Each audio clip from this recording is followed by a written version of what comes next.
Hey guys, I am back. This is a I guess you could call it entertainment news report from two people from the Ready to Love series. Now I had stopped, reviewing the show a while ago. I think when they were in the second iteration in Miami, I did not review that iteration because I was just kind of getting tired of the format. Maybe new city, new, I don't know, but nonetheless, I still like the series as a whole. My favorite franchise from the Ready to Love franchise was the one called The Last Resort. And the reason for this video or this podcast has to do with two people from the Last Resort franchise of Ready to Love, and that is Rashid and Simone. Now, they were due to get married this year, okay? And I say were because it is in the past tense. Apparently, the wedding has been called off. Now, Rashid did a little over an hour long video on YouTube. It's on his Ages and Stages page on YouTube. And he really goes into a lot of detail about himself and, you know, his previous marriage and so forth and so on. And the bottom line reason that he decided or that things went left in his relationship was that, he claims he lived a false life, that all that glitters definitely isn't gold.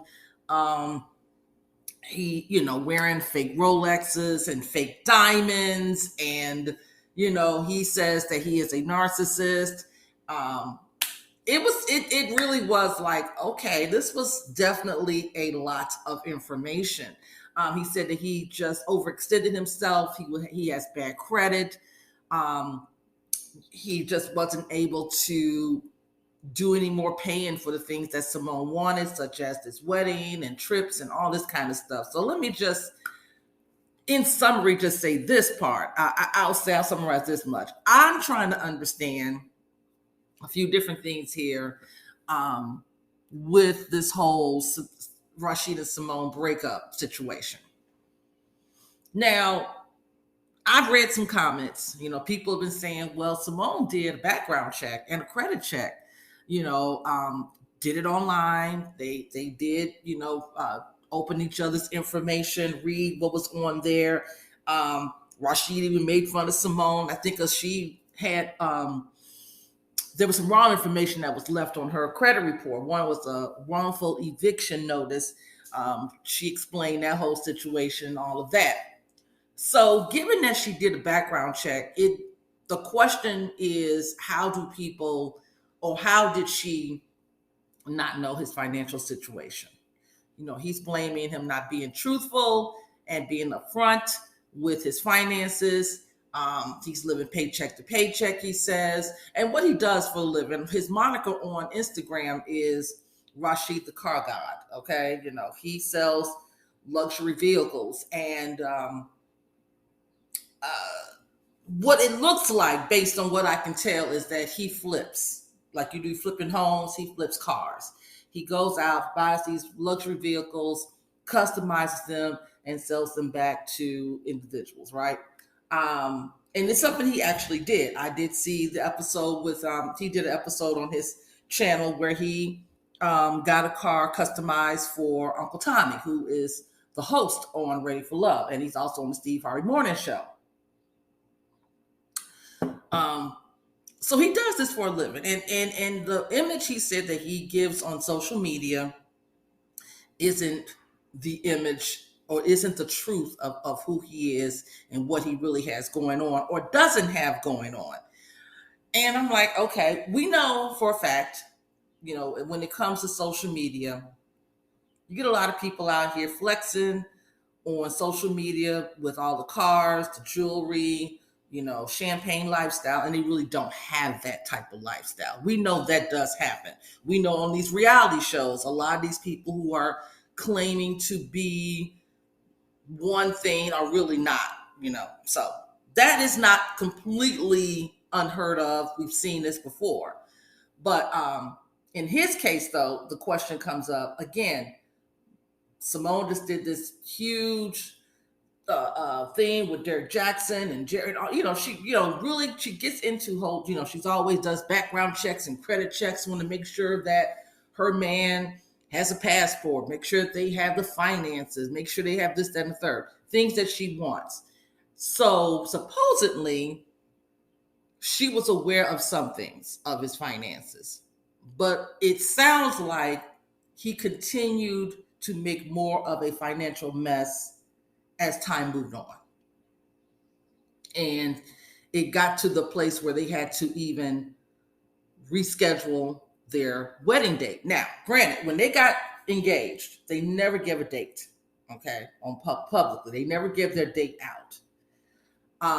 We find out that the original date was April 15th of this year, and they had to push it back because the money wasn't there. Rashid didn't have his part of it. Now, I'm guessing that they both were paying for this wedding, and they agreed upon a certain amount and a certain budget, and Rashid didn't have whatever it was that he was supposed to have. So they decided to push it to Labor Day weekend and have it in Cancun. And the thinking was it would be less expensive because fewer people were going to be at the wedding and, all this and that and the third. But apparently he didn't have, he had to let her know that he didn't have the money that he needed even for the, for that, for the Labor Day weekend, because that's in a couple months. We were like, what, we in June, July, August, September, about 3 months. So he just doesn't have it. And he says that his house is in his mom's name. She had to have known this. If she did the background check, she had to have known that the house was not in his name. Okay, you live in a house, not in your name. Now, granted, he probably paid the mortgage, but it's still not in his name. So if he were to default or stop paying it, his mom is responsible for that house. It's no way in the world that Simone didn't know that if she did a background check. Okay, so the house is not in his name.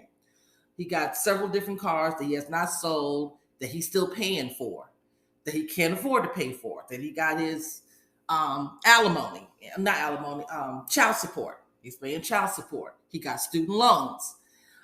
And it just, people are trying to understand, like, what did Simone know and what didn't she know? Now, in Rashid's video, well, before we get to the video, Rashid and Simone, like I said, they were on a show called Ready to Love. It was the Last Resort season. And it was called The Last Resort because during that season, it was during the whole pandemic. So they couldn't film at different restaurants and other venues because a lot of places were closed. So they went to this, they rented out, the show rented out, this resort, and that's where all the contestants stayed at this resort.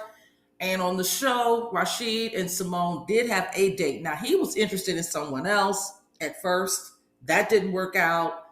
He's, started dating. Well, he had a date with Simone on the show. She didn't remain on the show to the end because, on this show, you get voted. The guys vote to who to keep and who not to keep. And at the point where things started looking positive for Rashid and Simone on the show, the guys was like fed up with her. They didn't care for her, and she got voted off. Eventually, after the show, was done, filming, and they did their reunion and all of that. Eventually, they did get back acquainted with each other. They started dating. They didn't date like literally right after the show. It took a little time. We start seeing them on this Ages and Stages together, and many people picked up like, are you guys dating? And they wouldn't admit it at first, and finally they did. They admitted they were dating and all of this kind of stuff, and then Simone eventually moved in with Rashid, and he's co-parenting. He has a son. I think his son is 10 now, and things look great. He went and got her an engagement ring. They got engaged publicly. It was on the opening episode of the second iteration of the Miami series for Ready to Love. They got, engaged on there publicly. They had this huge engagement party back in Houston.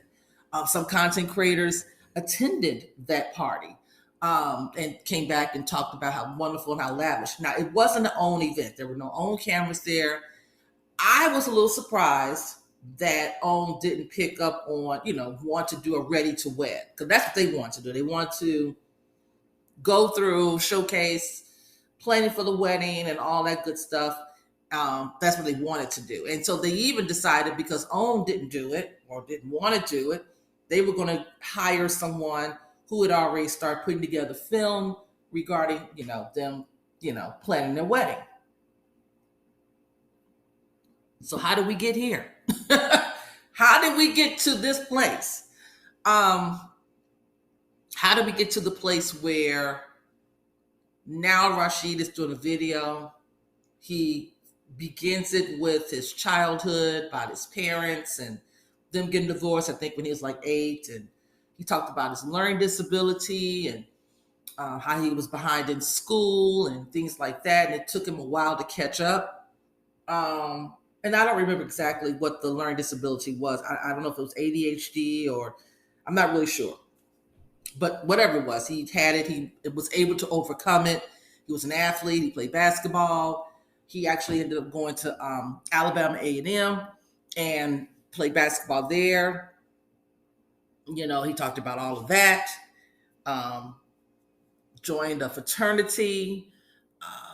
He talked about how he learned to be very charismatic and know how to sell people a dream. And that's how he became such a great salesperson, because he figured this out early on about selling this lifestyle and all of this. And, he talked about his history of mismanagement of funding. His father had passed away. He had a little piece of change from dad and was trying to start this magazine. That didn't work out well. He wanted to become a chiropractor, and he went twice, didn't finish, but he took out these large loans. Talked about being a teacher, being a health teacher, gym teacher, what have you, and a coach, being married. He even exposed his wife's infidelity. I was like, ooh, now I don't know if you should have that part. You probably should have left out, honey.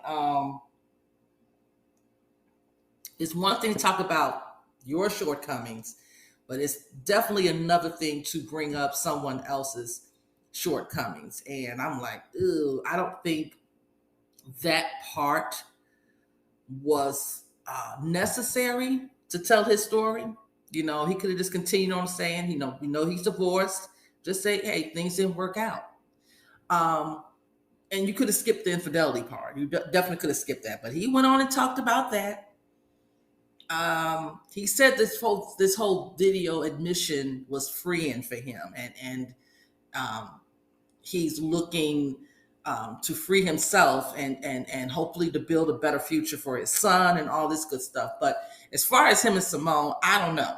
Now that part, I'm not sure if that's gonna ever get. I don't know, because for her to appear, so it appears that she wasn't aware of a lot of his financial misdoings.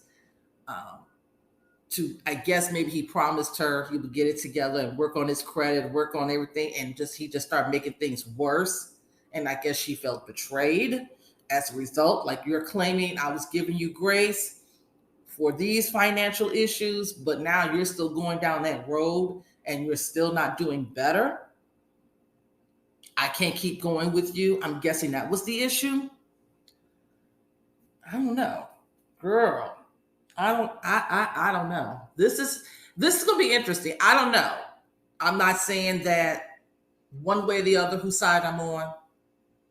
I'm not putting blame on one person versus the other, because I don't know. There's still a lot of loopholes. I feel like in the story, like, people are constantly saying Simone did all these different background checks and things like that. How did she miss this one? I don't know. Like I said, I think that when they did it, she was accepting and said, I will work with you on this part here. You just have to make a lot of work and step it up so that we can get to where you are in a better financial situation. And he didn't do his part of the bargain. And I guess him going further and further into debt is where she said, I'm getting off of this train because it's not working out in my favor. That's what I'm guessing. I don't know for certain. That's what I'm guessing. Um, I'm trying to think. He's selling the house. He said that's going to help pay some of his debt. I don't know what he's gonna do with those cars. He probably gonna have to just turn them back in. I mean, I don't know, but you know, this is a pretty it was shocking because we just really felt like things was going in so well for them, and for it to turn around and not be going so well. I'll keep you guys posted. If I get more information, I'll let you guys know. That's all I got. Talk to you later. Peace.